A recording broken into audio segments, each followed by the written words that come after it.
So the Bible is pretty clear on witchcraft. In multiple places, God is like, don't do the thing. Don't mess with that. And I've talked about this earlier in my Christian witches video, wherein I basically am like, what? How? Why?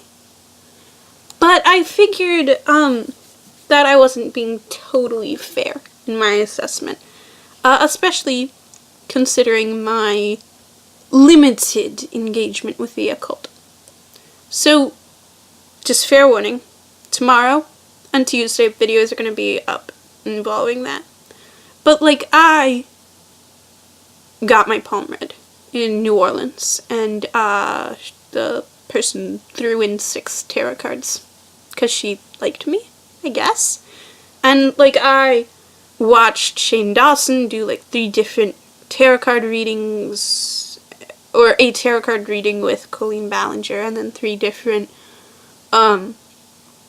Ouija board things. And like, I have gone to Ouija board sites and I've never used them because I've been too afraid, but I have like gone to a tarot card website, which we'll talk about on Tuesday. But so, how do I justify this? Am I being a giant hypocrite? Well, kinda. But here's the thing. I think it depends why we go to these places.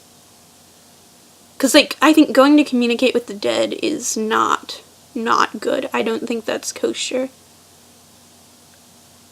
But there are spirits other than, like, the spirits of people out there, so what about those? And that's where I think it gets complicated. Because in the Bible, like, people cast lots to determine things. And isn't sort of tarot like a fancy casting of lots? Like, the card that comes up is kind of a random thing, just like the roll of the dice, or the way the sticks fell, however they cast lots.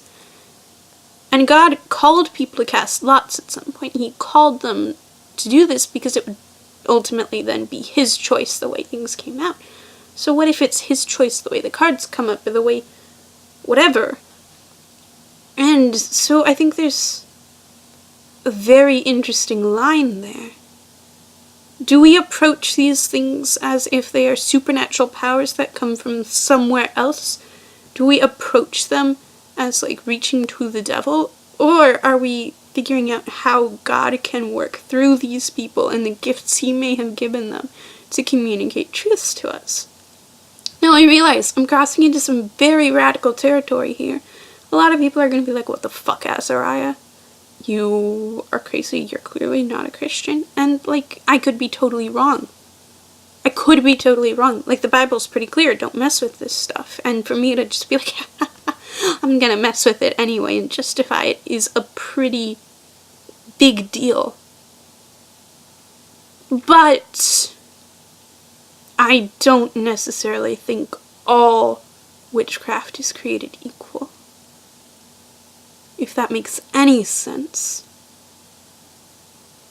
And this is not me really talking with scriptural backgrounds or whatever, but I know a lot of people believe stuff like witchcraft is powerful. The supernatural is a common thing among all religions.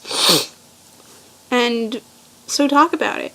Talk about it in the comments from a Christian perspective and from a non-Christian perspective. And am I mispronouncing occult? The occult. Whatever. And have you had any experiences with any of this stuff? Have you gotten your palm read or your tarot cards read? Or have you used a Ouija board or any of this stuff? Have you had encounters? Bro. Tell me about those. So yeah, that's it for this video. Was it informative? Leave a like. Was it inflammatory? Leave a comment. Was it intriguing? Subscribe. Hit me up on Twitter or Tumblr using the hashtag AskAzariah or the messaging systems to be featured in our next Just Asking Monday. I hope you have a great day.